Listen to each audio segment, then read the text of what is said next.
जय हिंद दोस्तों, जोश और जुनून के साथ एक बार आपका इस YouTube चैनल पे हार्दिक स्वागत है वापस। और हम पढ़ रहे थे दोस्तों कला और संस्कृति। मैं रमेश, अपने जो यूनेस्को की धरोहर सूची में जो दुर्ग शामिल थे वो दुर्ग अपने कंप्लीटली एक दुर्ग बचा है, केवल चित्तौड़गढ़ दुर्ग। बाकी अपन ने 5 दुर्ग पढ़ लिए। तो आज अपन जो दुर्ग स्टार्ट करेंगे वो है अपना चित्तौड़गढ़ दुर्ग। ठीक है दोस्तों, तो स्टार्ट करते हैं। चलो, चित्तौड़गढ़ दुर्ग।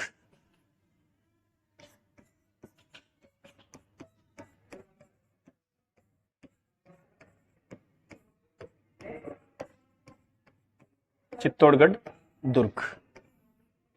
ठीक है दोस्तों,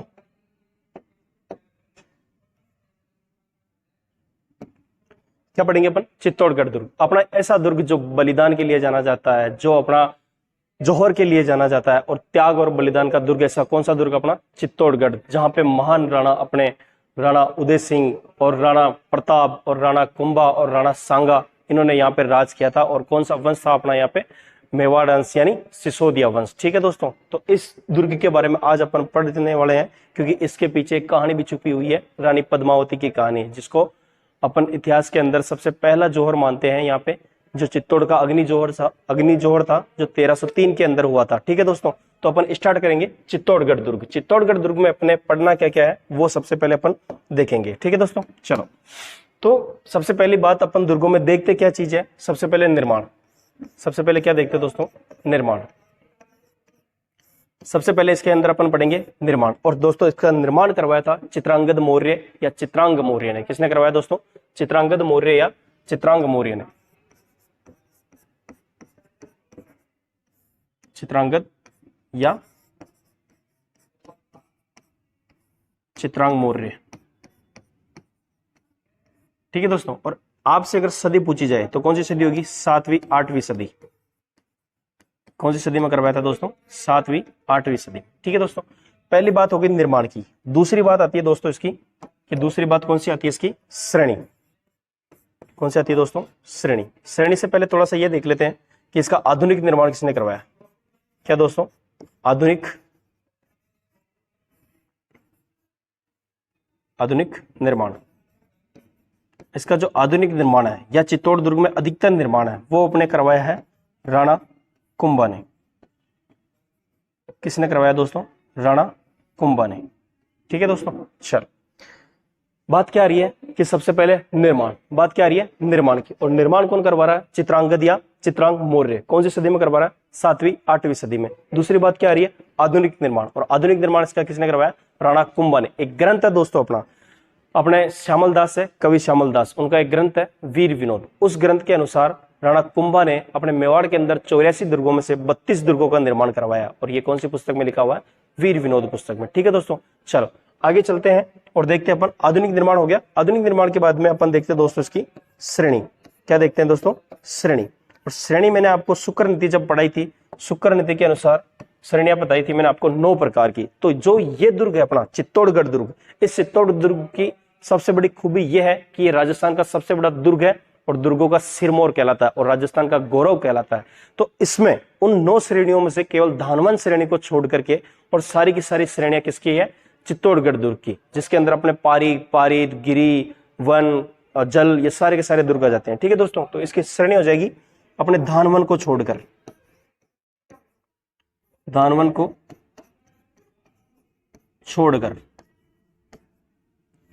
छोड़कर अन्य सभी श्रेणियां,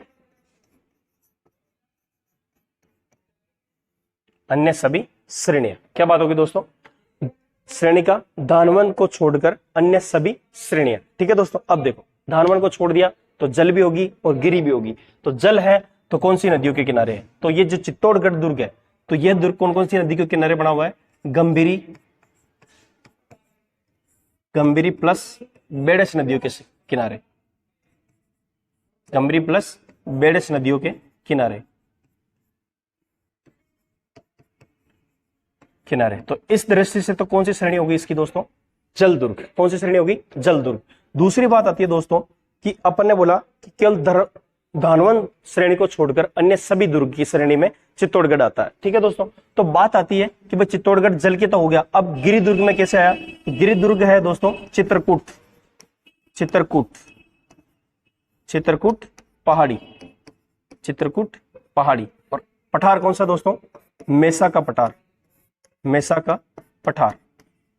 ठीक है दोस्तों, श्रेणी की बात आपके सामने हो गई कि पहाड़ी तो कौन सी है? चित्रकूट पहाड़ी, और इसीलिए इसको क्या कहते हैं? गिरिदुर्ग की श्रेणी में भी रखते हैं। पठार कौन सा है? मेसा का पठार। कौन सा पठार है? मेसा का पठार। नेक्स्ट आता है कि जल दुर्ग है तो कौन कौन सी नदियां हैं? एक तो है गंभीरी नदी और एक है बेड़स नदी, तो दो नदियों के संगम पर होगा।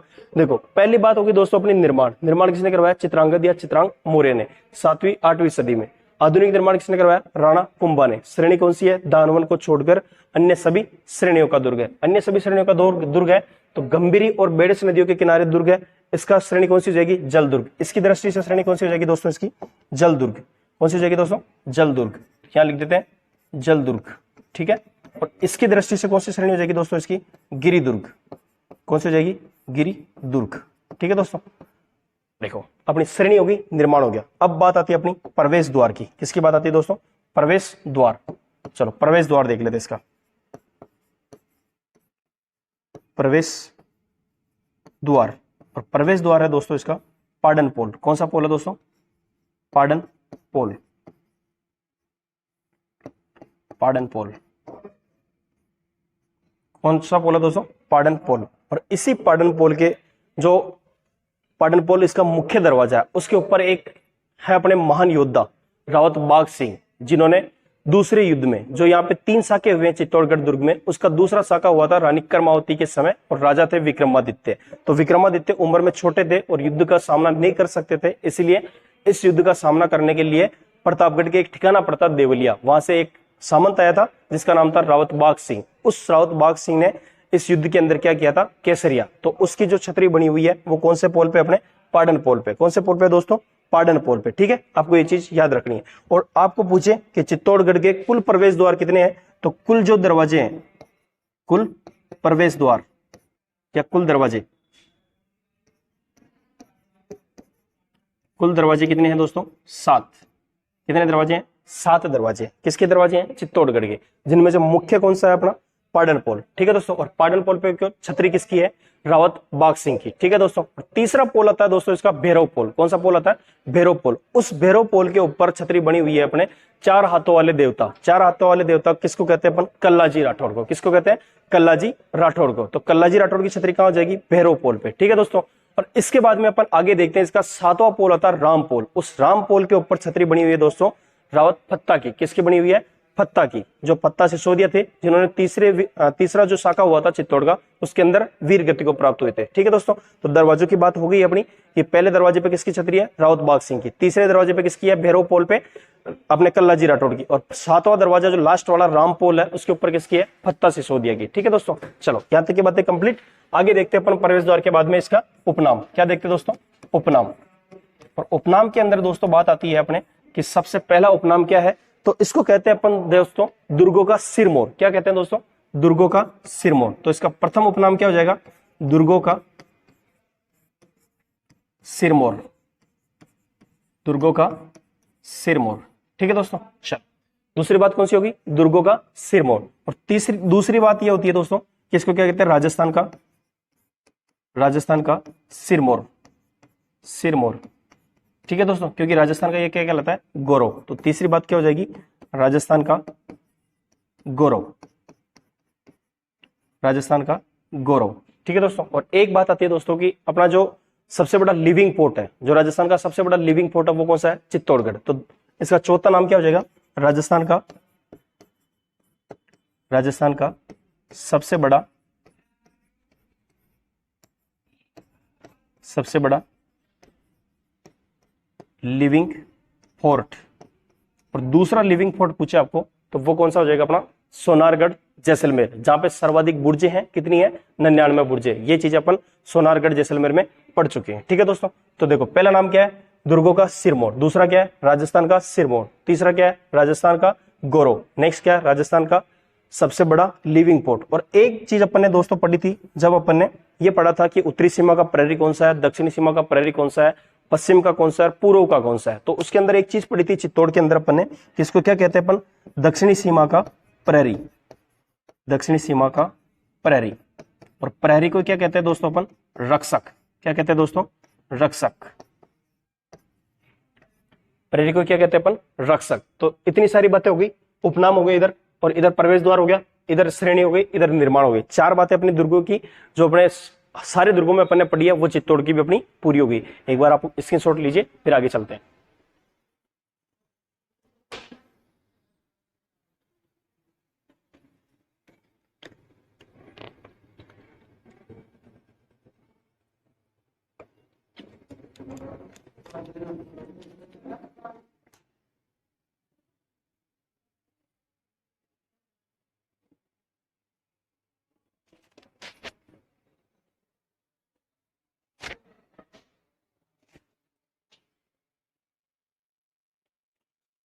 ठीक है दोस्तों, आशा करता हूं कि आपने स्क्रीनशॉट ले लिया होगा। अब आगे चलते हैं और आगे और देखते हैं अपन इसकी आगे की बातें। ठीक है दोस्तों, चलो चित्तौड़गढ़ में उपनाम तक पढ़ लिया अपन ने, उपनाम के बाद और कौन सी चीजें वो अपन देखते हैं। ठीक है दोस्तों, दुर्ग कौन सा अपना, चित्तौड़गढ़। कौन सा दुर्ग है दोस्तों, चित्तौड़गढ़। ठीक है, अब चित्तौड़गढ़ में और कौन सी बातें रखी वो अपन देखते हैं। ठीक है दोस्तों, चलो अब इसके बाद में दोस्तों बात आती है, देखो उपनाम हो गए, उपनाम के बाद में अपन ने सबसे पहली बात पढ़ी थी दुर्ग और किलों की। तो दुर्ग की परिभाषा अपन ने क्या पढ़ी थी कि ऐसा भवन जिसके अंदर सारे संसाधन उपलब्ध हो। तो इसके अंदर अपन क्या देखेंगे, जलाशय। क्या देखेंगे, जलाशय। सबसे पहले जलाशय, तो जलाशय की बात आती है दोस्तों, तो इसके अंदर पहला जलाशय है गीतेल बावड़ी, गीतेल बावड़ी, गीतेल बावड़ी। और दूसरी बावड़ी जो आती है दोस्तों इसके अंदर गोसुंडी बावड़ी, गोसुंडी बावड़ी। कौन सी बावड़ी आती है दोस्तों, गोसुंडी बावड़ी। और तीसरा आता है इसके अंदर कुंड दोस्तों, भीमलत, भीमलत कुंड। कौन सा कुंड आता है दोस्तों, भीमलत कुंड। और चौथा तालाब आता है इसके दोस्तों रत्नेश्वर, रत्नेश्वर तालाब, रत्नेश्वर तालाब। और पांचवी बावड़ी आती है दोस्तों इसके अंदर खातण बावड़ी। कौन सी बावड़ी आती है दोस्तों, खातण बावड़ी। चलो इतनी सारी चीजें कौन सी है, किसमें आती है अपने जलाशय के अंदर। जलाशय के अंदर पहली बावड़ी है गीतेल बावड़ी, और दूसरी बावड़ी है यहाँ पे गोसुंडी बावड़ी, तीसरी बावड़ी है भीमलत कुंड, और चौथी बावड़ी है रत्नेश्वर तालाब, और पांचवी चीज है यहाँ पे खातण बावड़ी। कौन सी बावड़ी है दोस्तों, खातण बावड़ी। इसके बाद में जलाशय हो गए अपने कंप्लीट। अब जलाशय के बाद में दोस्तों अपनी चीज आती है आगे की, अपन जो पढ़ते हैं हर चीज में अपन महल। क्या पढ़ते हैं, महल। तो चलो थोड़ी सी महलों की बात कर लेते हैं। यहाँ क्या हो जाएंगे अपने महल। कौन सी बात है दोस्तों, महलों की। चलो इधर महल, प्रमुख महल, चित्तौड़गढ़ के प्रमुख महल। ठीक है दोस्तों, चलो पहला महल है दोस्तों इसके अंदर, पहला महल है इसके अंदर दोस्तों भामाशा महल, भामाशा महल। पहला महल कौन सा दोस्तों, भामाशा महल। अब इधर अपन ने सारी जलाशय की बात कर ली, जलाशय के बाद में इधर अपन ने महलों की बात करेंगे। महल के बारे में इसके अंदर दूसरा है अपना, देखो एक हो गया भामाशा महल, और दूसरा महल है इसके अंदर गोरा बादल महल। कौन सा बादल महल, गोरा बादल महल, गोरा बादल महल।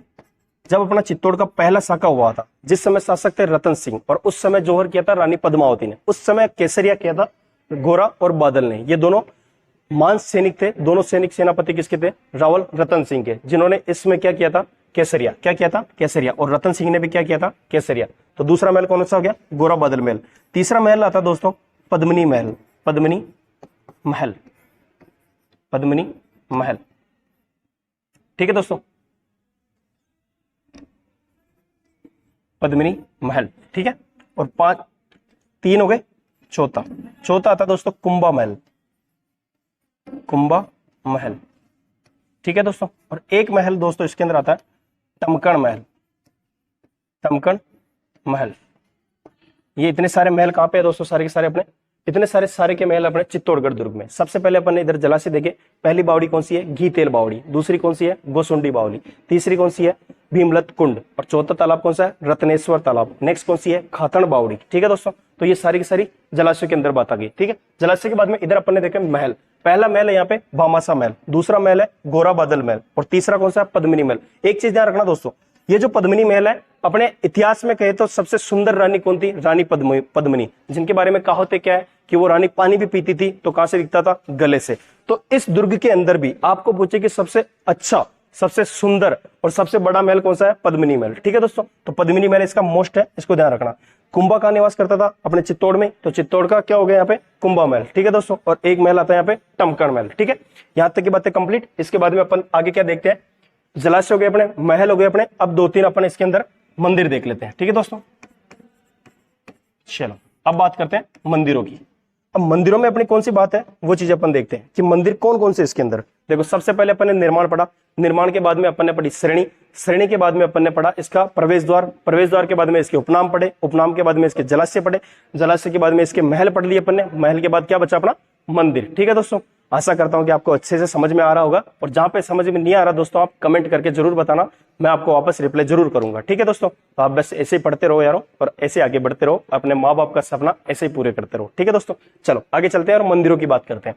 मंदिरों के अंदर दोस्तों अपन पहला मंदिर देखते हैं दोस्तों, इसके अंदर सतबीस देवरी मंदिर। सतबीस देवरी मंदिर, और ये एक जैन मंदिर था दोस्तों, सतबीस देवरी मंदिर। और कैसा मंदिर है ये? जैन मंदिर। कैसा मंदिर है दोस्तों? जैन मंदिर। ठीक है दोस्तों, चलो इसके बाद में दूसरा मंदिर कौन सा आता है दोस्तों इसके अंदर? एक मंदिर आता है इसके अंदर कालिका माता का मंदिर। कौन सा? कालिका माता का मंदिर, जिसको अपन मेवाड़ का प्राचीन सूर्य मंदिर कहते हैं। क्या कहते हैं? मेवाड़ का प्राचीन सूर्य मंदिर। तो दूसरा मंदिर भी लिख लेते हैं अपन, कालिका माता का मंदिर, जो मेवाड़ का क्या कहलाता है? प्राचीन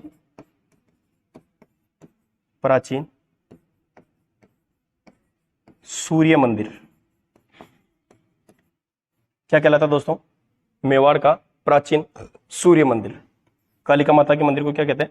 मेवाड़ का प्राचीन सूर्य मंदिर। ठीक है दोस्तों, अब यहां तक की बातें अपन ने देखो, मंदिर देखे 2, सतबीस देवरी मंदिर, नेक्स्ट देखा आपने कालिका माता का मंदिर, और एक मंदिर दोस्तों इसके अंदर है, एक मंदिर दोस्तों इसके अंदर आता है अपना वो श्रृंगार चौरी का मंदिर। कौन सा? श्रृंगार चौरी का मंदिर। श्रृंगार चौरी मंदिर, श्रृंगार चौरी मंदिर। और इसका निर्माण करवाया था दोस्तों कुंभा के समय एक जैन व्यापारी था, वेलका। किसने करवाया था दोस्तों? वेलका ने। निर्माण किसने करवाया? वेलका। ये निर्माण। ठीक है दोस्तों, और कहा जाता है कि इसी मंदिर के अंदर, श्रृंगार चौरी मंदिर के अंदर ही अपने राणा कुंभा की पुत्री थी रमाबाई, जिनका वास्तविक नाम क्या था? रमाबाई। ठीक है, और उनकी उपाधि क्या थी? वागीश्वरी, क्योंकि वो संगीत की बहुत प्रिय थी, इसलिए उनका उपाधि क्या थी? वागीश्वरी। तो उनकी शादी कौन से मंदिर में हुई थी? श्रृंगार चौरी मंदिर में। ठीक है दोस्तों, इधर अपन ने 3 मंदिर देख लिए, यहाँ अपन ने महल देख लिए, यहाँ अपन ने जलाशय देख लिए। एक बार स्क्रीनशॉट लीजिए, फिर आगे चलते हैं और आगे के मंदिर और आगे देखते हैं। ठीक है दोस्तों,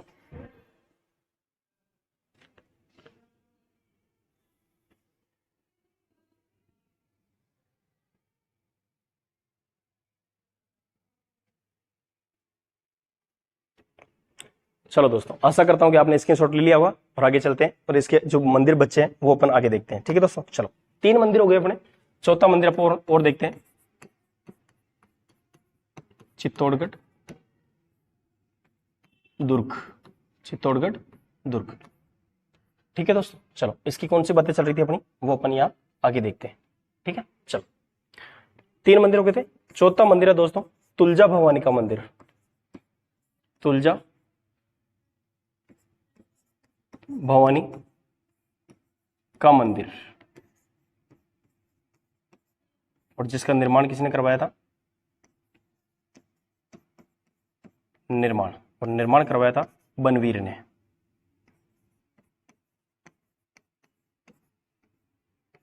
बनवीर ने अपने तुलादान से।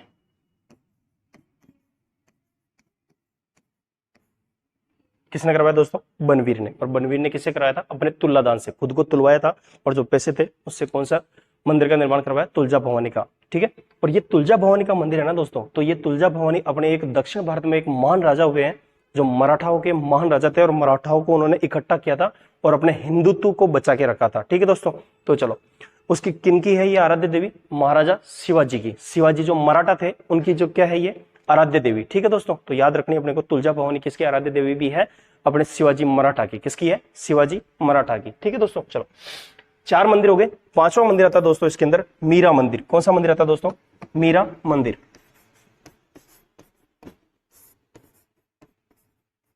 मीरा मंदिर कौन सा मंदिर आता है दोस्तों, मीरा मंदिर, जिसका निर्माण करवाया था दोस्तों, इसका निर्माण करवाया था दोस्तों राणा सांगा ने। राणा सांगा किसने करवाया दोस्तों, राणा सांगा ने। ठीक है दोस्तों, और एक लास्ट मंदिर आता है यहाँ पे श्रृंगार चौरी का मंदिर हो गया, और छठा मंदिर है यहाँ पे एक त्रिभुवन नारायण का मंदिर। त्रिभुवन नारायण, त्रिभुवन नारायण का मंदिर। ठीक है दोस्तों, इसी का दूसरा नाम है, इसी का मोकल मंदिर। मोकल मंदिर। ठीक है दोस्तों, और इसी का एक नाम और आता है, ये दोनों एक ही मंदिर के नाम है। ठीक है दोस्तों, और इसी का एक नाम और आता है समिदेश्वर, समिदेश्वर जी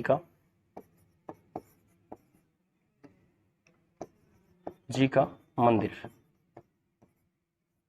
तीनों के नाम क्या है, तीनों एक ही मंदिर का नाम है। त्रिभुवन नारायण जी का मंदिर, मोकल मंदिर कह दो, या समिदेश्वर जी का मंदिर कह दो। ठीक है दोस्तों, अब बात करते हैं इसका निर्माण किसने करवाया था। तो जो ये मंदिर है ना दोस्तों, इस मंदिर का निर्माण करवाया था अपने भोज परमार ने। किसने करवाया, भोज परमार ने। भोज परमार। और जो इसका आधुनिक निर्माण है, ये तो करवाया था प्रारंभिक निर्माण, प्रारंभिक निर्माण। ठीक है, कौन से मंदिर का, अपने मोकल मंदिर या त्रिभुवन नारायण मंदिर या समिदेश्वर मंदिर। ठीक है दोस्तों, चलो भोज परमार ने इसका निर्माण करवा दिया प्रारंभिक, और इसके बाद में आधुनिक निर्माण। आधुनिक निर्माण,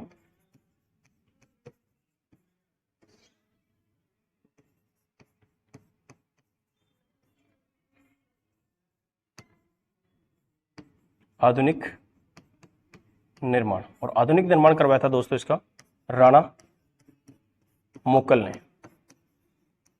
राणा मोकल ने, इसीलिए इसको क्या कहते हैं, मोकल मंदिर। क्या कहते हैं, मोकल मंदिर। तो इतने सारे मंदिर किस दुर्ग में, अपने चित्तौड़गढ़ में। किस दुर्ग में दोस्तों, चित्तौड़गढ़ में। अब अपने मंदिर हो गए, मंदिर के बाद में अपन देखेंगे दोस्तों स्मारक। क्या देखेंगे दोस्तों, स्मारक। यहीं देख ले स्मारक।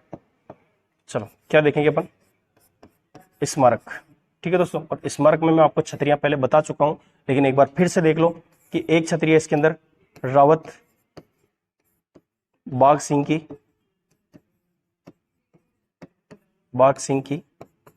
छतरी। कौन से पोल पे है ये, पाडन पोल पे। किस पोल पे दोस्तों, पाडन पोल पे। ठीक है, और दूसरी है इसकी कल्लाजी राठौड़ की छतरी। कल्लाजी की छतरी, किसकी छतरी है दोस्तों, कल्लाजी की छतरी। और तीसरी छतरी आपको पता है, फत्ताजी की छतरी। फत्ताजी की छतरी, किसकी छतरी दोस्तों, फत्ताजी की छतरी। तो सारी की सारी छतरियां आपके सामने है, स्मारक आपके सामने है, मंदिर आपके सामने है। ठीक है, मंदिर में इधर कौन सा मंदिर है, तुलजा भवानी का मंदिर। नेक्स्ट कौन सा है, मीरा मंदिर, जो किसने बनवाया, राणा सांगा ने। नेक्स्ट कौन सा है, त्रिभुवन नारायण जी का मंदिर, और इसको बनवाया किसने था, सबसे पहले भोज परमार ने। लेकिन इसका आधुनिक निर्माण किसने करवाया, राणा मोकल ने, और यह प्रारंभिक निर्माण भोज परमार। ठीक है दोस्तों, तो एक चीज इधर देखते हैं, समिदेश्वर जी का जो मंदिर है ना, उसका प्रारंभिक निर्माण करवाया था भोज परमार ने। ठीक है, और इसका वापस पुनर्निर्माण या आधुनिक निर्माण किसने करवाया, राणा मोकल ने। इसलिए मंदिर का नाम क्या पड़ा, मोकल मंदिर। क्या नाम पड़ा दोस्तों, मोकल मंदिर। मोकल ने करवाया, इसलिए नाम क्या पड़ा, मोकल मंदिर। ठीक है दोस्तों, चलो स्मारक में क्या क्या है, रावत बाघ सिंह की छतरी, जो कौन से पोल पे है, पाडन पोल पे। कल्लाजी राठौड़ की छतरी, जो कौन से पोल पे है, भैरव पोल पे। फत्ताजी की छतरी, जो कहां पे है, अपने फत्ताजी की छतरी राम पोल पे, जो कौन सा पोल, अपना 7वां पोल। ठीक है दोस्तों, चलो स्मारक हो गए अपने, सारी की सारी चीजें हो गई है। अब लास्ट बचे अपने कहावतें। तो इसके बारे में एक कहावत है बुलफजल की, वो कहावतें देखते हैं। कहावत है इसकी एक ही है प्रमुख कहावत, लेकिन वो देख लेते हैं अपन, क्योंकि चित्तौड़गढ़ है, कहावतें तो बहुत सारी है, लेकिन मुख्य रूप से एक ही है। गढ़ तो चित्तौड़गढ़, गढ़ तो चित्तौड़गढ़, गढ़ तो चित्तौड़गढ़, बाकी सब बाकी सब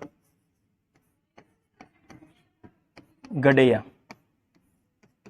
गढ़ तो चित्तौड़गढ़, बाकी सब गडैया। और ये किसने कहा था दोस्तों? अबुल फजल ने। अबुल फजल किसने कहा था दोस्तों? अबुल फजल ने। ठीक है दोस्तों, चलो कहावत ध्यान रखना, कौन सी कहावत है? अबुल फजल की, गढ़ तो चित्तौड़गढ़ बाकी सब गडैया। ठीक है दोस्तों, अब एक बार आप इसके स्क्रीनशॉट लीजिए, फिर आगे चलते हैं और इसकी जो लास्ट चीज है वो देखते हैं।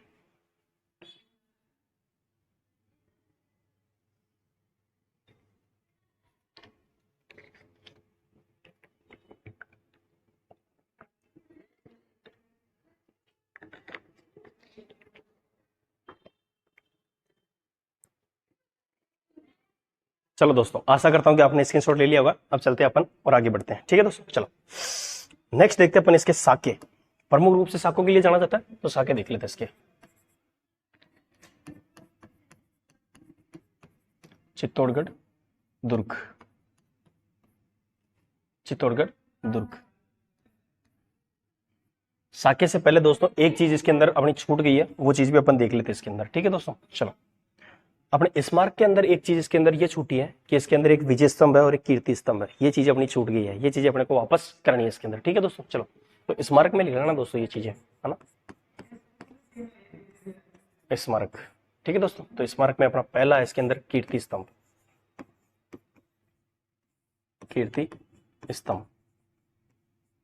कौन सा दोस्तों? कीर्ति स्तंभ। ठीक है, इसका निर्माण पूछे आपसे जीजा साहा, जैन व्यापारी था एक जीजा साह। और ये कितना मंजिला दोस्तों? 7 मंजिला। कितना मंजिला दोस्तों? 7 मंजिला। ठीक है दोस्तों, कितना मंजिला हो गया? 7 मंजिला। और चलो कितना फीट ऊंचा है? 76 फीट ऊंचा। कितना फीट है? 76 फीट ऊंचा। कौन सा है? कीर्ति स्तंभ। अब देखो दोस्तों, ये अपना दूसरा कीर्ति स्तंभ है। और कहां पे है? चित्तौड़गढ़ में। आपसे पूछे कि पहला कीर्ति स्तंभ कहां है? वो अपना जालोर दुर्ग में। कहां पे है? जालोर दुर्ग। और जालोर दुर्ग कहां पे है? जालोर में। कहां पे है? जालोर में। ठीक है दोस्तों, चलो कीर्ति स्तंभ का निर्माण जीजा साह। निर्माण कितना मंजिला है? 7 मंजिला। कितने फीट है? 76 फीट। कितने फीट है? 76 फीट। ठीक है दोस्तों, दूसरा स्तंभ आता है दोस्तों इसके अंदर, दूसरा स्तंभ अपना विजय स्तंभ। विजय स्तंभ। कौन सा दोस्तों? विजय स्तंभ। ठीक है दोस्तों, अब ये भी है ना अपने राजस्थान का तीसरा विजय स्तंभ है। इसका पहला विजय स्तंभ अपने राजस्थान का। राजस्थान में कुल टोटल 5 विजय स्तंभ है। कितने हैं? 5। जिसमें सबसे पहला विजय स्तंभ अपना बयाना भरतपुर में। कहां पे है? बयाना भरतपुर में, जो किसके काल में बना है? गुप्त काल में। और गुप्त काल में भी किसका काल? समुद्रगुप्त का काल। और बनवाया किसने था? विष्णुवर्धन ने। किसने बनाया था? विष्णुवर्धन ने। दूसरा जो अपना आता है वो है अपना मंडोर जोधपुर में। कौन सा विजय स्तंभ है? दूसरा, जिसका निर्माण किसने करवाया? प्रत्याहार शासकों ने। किसने करवाया?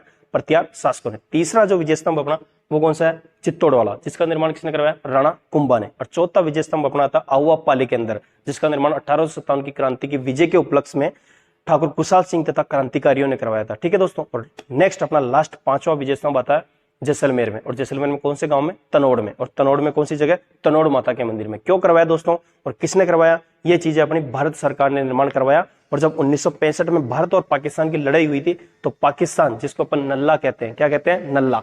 ठीक है, तो उसने ऊपर जब अपने ऊपर बम बरसाए थे, तो वो बम अपने माताजी के आशीर्वाद से, कौन सी माताजी? तनोड़ माताजी, जिनको अपन क्या कहते हैं? थार की वैष्णो देवी, उन माताजी के आशीर्वाद से फटे नहीं थे। और वो वही मंदिर के बाहर अभी वर्तमान में भी रखे हुए हैं। ठीक है दोस्तों, तो इस विजय के उपलक्ष्य में भी वहां पे क्या बनवाया गया था? विजय स्तंभ। ठीक है, तो इस अपने राजस्थान में कितने विजय स्तंभ हो गए? 5, जिसमें से अपन कौन सा पढ़ रहे? तीसरा। ठीक है, विजय स्तंभ। अब सबसे पहले वही आपसे निर्माण पूछेगा, विजय स्तंभ का निर्माण। तो ये निर्माण किसने करवाया था? राणा कुंभा। किसने करवाया था दोस्तों? राणा कुंभा ने। ठीक है, नेक्स्ट बात देखते हैं निर्माण के बाद में अपन। निर्माण के बाद में क्या देखेंगे कि इसके अंदर लागत कितनी आई। भाई पैसे तो लगे हुए ना, लागत आई थी इसके अंदर 90 लाख। कितनी आई दोस्तों? 90 लाख। ठीक है, चलो नेक्स्ट बात आती है कि इसकी कुल मंजिलें कितनी है? कितने मंजिला है? 9 मंजिला। कितने मंजिला दोस्तों? 9 मंजिला। और नेक्स्ट बात आती है 9 मंजिला है तो ये कितनी फीट इसकी ऊंचाई है? तो कितनी फीट है? 122 फीट। 122 फीट ऊंचा। कितना है? 122 फीट ऊंचा। और नीचे से आपके परकोटे की चौड़ाई पूछी जाए तो 30 फीट चौड़ाई। 30 फीट चौड़ा। कितने फीट है? 30 फीट चौड़ा। और इसके अंदर ऊपर तक चढ़ने के लिए कितनी सीढ़ियां हैं? 157 सीढ़ियां। कितनी सीढ़ियां दोस्तों? 157 सीढ़ियां। ठीक है दोस्तों, अब सुनो, इसके अंदर मंजिलें कितनी टोटल? 9। अब इसकी जो पहली मंजिल है ना दोस्तों, उसके ऊपर विष्णु जी की मूर्ति स्थित है, इसलिए ये किसको समर्पित है? विष्णु जी को समर्पित है। किसको समर्पित है? विष्णु जी को। ठीक है दोस्तों, और दूसरी बात यह है दोस्तों इसकी कि इसकी जो तीसरी मंजिल है उसके ऊपर 9 बार अरबी भाषा में अल्लाह शब्द लिखा हुआ है। क्या लिखा हुआ दोस्तों? तीसरी मंजिल पर 9 बार अरबी भाषा में अल्लाह शब्द। ठीक है दोस्तों, और जो इसकी 5वीं मंजिल है जिसके ऊपर अपने एक प्रस्तुति लिखी गई थी, कीर्ति स्तंभ प्रशस्ति, उसको लिखी गई थी विजय स्तंभ प्रशस्ति। जो किसने लिखी थी? जेता नापा पोमा पुंजा। और यही किसके अपने जो विजय स्तंभ, इसके वास्तुकार भी कौन थे? जेता नापा पोमा पुंजा। जो इनका उल्लेख है वो कौन सी मंजिल पर मिलता है? 5वीं मंजिल पे। कौन सी मंजिल पे? 5वीं मंजिल पे। और नेक्स्ट मंजिल आती है अपनी 8वीं। उस 8वीं मंजिल पे दोस्तों ये चीज है कि उस जो मंजिल है 8वीं मंजिल, उसके ऊपर कोई भी मूर्ति नहीं है, कोई भी मूर्ति नहीं है। और लास्ट आती है 9वीं मंजिल जिसके ऊपर विजय स्तंभ प्रशस्ति लिखी हुई है।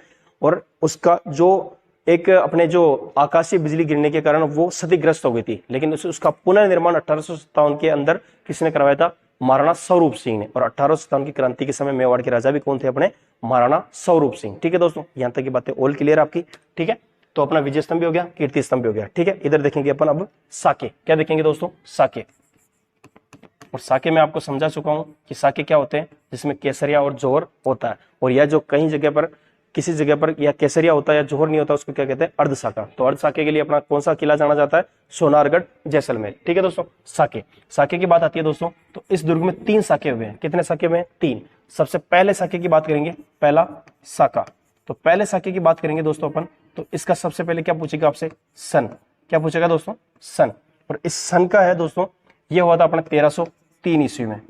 1303 ईस्वी में। ठीक है दोस्तों, अब नेक्स्ट बात आपसे ये पूछेगा कि भाई आक्रमण तो आपको पता चल गया कि आक्रमण सन तो आपको पता चल गया कि 1303 के अंदर हुआ था, लेकिन इस समय शासक कौन थे? तो इस समय शासक थे अपने, शासक थे रावल रतन सिंह। कौन थे दोस्तों? रावल रतन सिंह। शासक कौन हो गए? रावल रतन सिंह। तीसरी बात आपसे पूछेगा कि आक्रमण किसका हुआ था? आक्रमण किसका हुआ था? अब आक्रमण हुआ था दोस्तों अलाउद्दीन खिलजी का। अलाउद्दीन खिलजी को क्या लिखेंगे अपन? AK। ठीक है दोस्तों, नेक्स्ट बात आती है आक्रमण के बाद में कि केसरिया किसने किया? क्या किया? केसरिया। तो केसरिया किया था दोस्तों अपने यहां पे गोरा बादल, गोरा एंड बादल। और इनके साथ में कौन थे? एक और, रतन सिंह। रतन सिंह। ठीक है दोस्तों, तो 3 जनों ने क्या किया? केसरिया। बात आती है जौहर की। बात आती है जौहर की। और जौहर किसने किया था दोस्तों? अपनी मां रानी पद्मावती। रानी पद्मावती। रानी पद्मावती या रानी पद्मिनी, जो भी अपन बोलना चाहिए। ठीक है दोस्तों, तो पहला साका किसके समय कब हुआ था? 1303 ईस्वी में। शासक कौन थे? रावल रतन सिंह। आक्रमण किसका हुआ? अलाउद्दीन खिलजी का। केसरिया किसने किया? गौरव बादल और रतन सिंह ने। जौहर किसने किया? रानी पद्मावती ने। और इन रानी पद्मावती ने कितनी रानियों के साथ में जौहर किया था दोस्तों? 1600 रानियों के साथ। 1600 रानियों के साथ। ठीक है दोस्तों, ये चीज आप याद रखना। ठीक है दोस्तों, हुआ यूं था दोस्तों कि अलाउद्दीन खिलजी ने एक ग्रंथ है अपना पद्मावत। उस पद्मावत ग्रंथ के अनुसार मलिक मोहम्मद जायसी जी कहते हैं कि अलाउद्दीन खिलजी ने चित्तौड़ पर आक्रमण रानी पद्मावती को पाने के लिए किया था। और एक बात मैंने आपको पहले बताई है कि इतिहास की सबसे सुंदर रानी कौन है? रानी पद्मावती। अब ऐसी सुंदर रानी को पाना कौन नहीं चाहेगा? ठीक है दोस्तों, तो इसीलिए अपने आक्रमण किसने किया? अलाउद्दीन खिलजी ने। क्योंकि देखो उनकी शादी हो रखी थी और उनके जो भरतार थे या जो उनके हस्बैंड थे या उनके पति थे या उनके राजा थे, वो कौन थे? रावल रतन सिंह। लेकिन इसकी बुरी नजर किसकी थी उसके ऊपर? अलाउद्दीन खिलजी की। किसके ऊपर थी?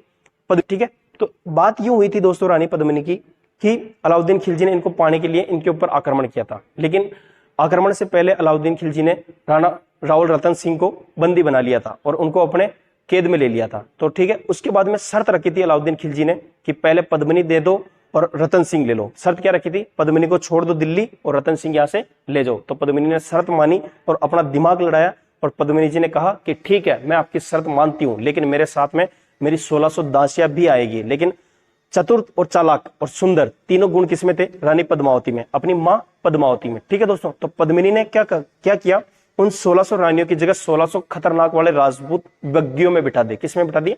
बग्गियों में। और उनको कहां लेकर चली गई? चित्तौड़ में। और जैसे ही वो बग्गियां खुली तो उसके अंदर तलवारधारी कौन निकले? राजपूत सरकार, राजपूत सरदार। ठीक है, जो एक सरदार 10-10 या 20-20 सैनिकों के ऊपर भारी पड़ता था। ठीक है दोस्तों, तो वहां पे उतरने के बाद में वहां पे युद्ध छिड़ गया और गोरा और बादल वहीं पे वीर गति को प्राप्त हुए और रानी पद्मिनी रतन सिंह को छुड़ाकर कहां ले आई? अपने चित्तौड़ में। और पीछे पीछे फिर कौन आया? अलाउद्दीन खिलजी। और अलाउद्दीन खिलजी और रतन सिंह के मध्य चित्तौड़ के अंदर युद्ध हुआ, जिसके अंदर अपना रतन सिंह वीर गति को प्राप्त हुआ था और जोहर किया था मां पद्मावती ने 1600 रानियों के साथ। ठीक है दोस्तों, ये हिस्ट्री थी इसकी पश्चिम वाले साके की। ठीक है, अब अपन सेकंड वाला साका देखेंगे। एक बार आप इसका स्क्रीनशॉट लीजिए, फिर चलते हैं आगे।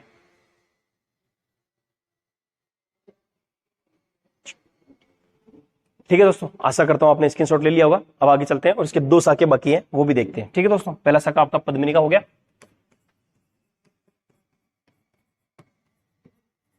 चित्तौड़गढ़ दुर्ग। ठीक है दोस्तों, चलो चित्तौड़गढ़ दुर्ग के अंदर अपन ने दूसरा साका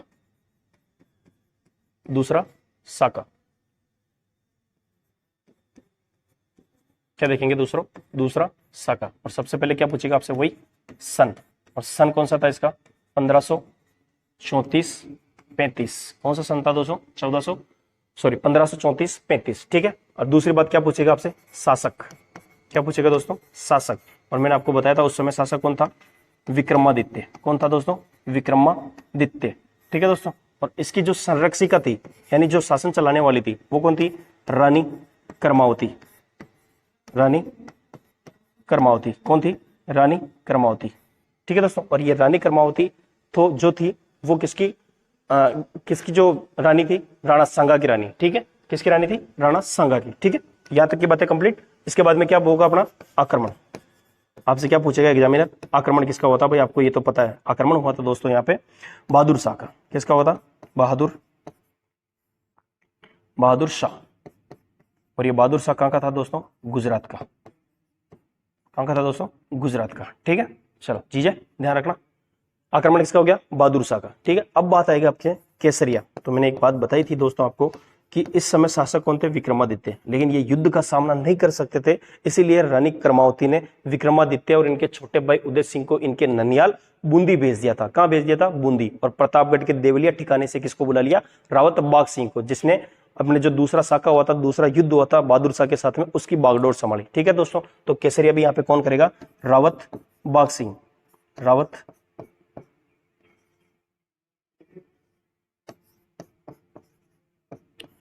बाग सिंह कौन करेगा दोस्तों? रावत बाग सिंह। ठीक है दोस्तों, अब बात आती है जौहर की। तो जौहर किसने किया था दोस्तों? इन्हीं रानी कर्मावती ने। जौहर कर्मावती ने। अब दोस्तों हुआ यूं था कि इस युद्ध से पहले कर्मावती अपने रणथंबोर में थी। कहां थी? रणथंबोर में। क्योंकि आपको पता है कि राणा सांगा की जब मृत्यु हुई थी उससे पहले वो रणथंबोर में उनका इलाज किया गया था। तो वहां पे उनकी याद में ये वहां पे छतरी बनवा रही थी या चबूतरा बनवा रही थी। ठीक है दोस्तों, तो वो जब इसको सूचना मिलती है कि अपने ऊपर बहादुर शाह आक्रमण करने आ रहा है, तो ये कर्मावती क्या करती है? राखी भेजती है हुमायूं को। और उस समय अपना मुगल बादशाह जो हुमायूं था, उसको राखी कौन भेजती है? कर्मावती। और राखी भेजकर क्या मांगती है? सहायता। लेकिन किसी कारणवश हुमायूं इनकी उपयुक्त समय पर सहायता नहीं कर पाता, इसलिए बहादुर शाह चित्तौड़ पर आक्रमण कर लेता है और चित्तौड़ को जीत लेता है। ठीक है दोस्तों, चलो दूसरा साका कंप्लीट हो गया अपना। अब देखते हैं अपन तीसरा साका। और तीसरा साका है दोस्तों, इसका दोस्तों सन है अपना इसका सन है दोस्तों 1567-68। कब हुआ था दोस्तों? 1567-68। बात पूछेगा आपसे ये, देखो बात पूछेगा शासक, इसके बाद पूछेगा शासक। और शासक थे दोस्तों अपने उदय सिंह। कौन थे? राणा उदय सिंह। और ये उदय सिंह कौन थे दोस्तों? अपने राणा प्रताप के पिता। कौन थे? राणा प्रताप के पिता। ठीक है दोस्तों, नेक्स्ट देखेंगे अपन आक्रमण। क्या देखेंगे? आक्रमण। और आक्रमण दोस्तों यहाँ पे किसका हुआ था? अकबर का। किसका हुआ था? अकबर का। आक्रमण किसका हो रहा है दोस्तों? अकबर का। इसके बाद में दोस्तों अपन देखेंगे शासक हो गया अपना उदय सिंह, आक्रमण हो गया अकबर का। ठीक है दोस्तों, और इसके बाद में देखेंगे अपन केसरिया। केसरिया क्या था दोस्तों? यहाँ पे जयमल और फत्ता। किसने किया था दोस्तों? जयमल और फत्ता सिसोदिया ने। ठीक है दोस्तों, और इनके साथ में एक और लड़ रहे थे, कल्ला जी। कल्लाजी राठौड़। ठीक है दोस्तों, अब बात आएगी दोस्तों यहाँ पे जौहर की, क्योंकि साका है तो केसरिया होगा तो जौहर भी होगा, और अगर केसरिया हो रहा है जौहर नहीं होगा तो उसको अर्ध साका कहा जाएगा। यहाँ पे ये पत्ता है ना, इस पत्ता की रानी थी फूल कंवर। कौन थी? फूल कंवर। फूल कंवर ने क्या किया था यहाँ पे? जौहर। ठीक है दोस्तों, अब बात देखो, आप सोच रहे होंगे दोस्तों कि सर ने लिखवाया है शासक उदय सिंह, तो केसरिया करने के लिए जयमल और पत्ता कहां से आ गए? देखो वो दोस्तों, बात ऐसी हुई थी, अकबर के पास सेना थी बहुत बड़ी, और अपने उदयपुर वाले के साथ, उदयपुर वाले जो है अपने चित्तौड़ वाले, ये उदय सिंह जी, इनके पास थी सेना कम। क्या थी? सेना कम।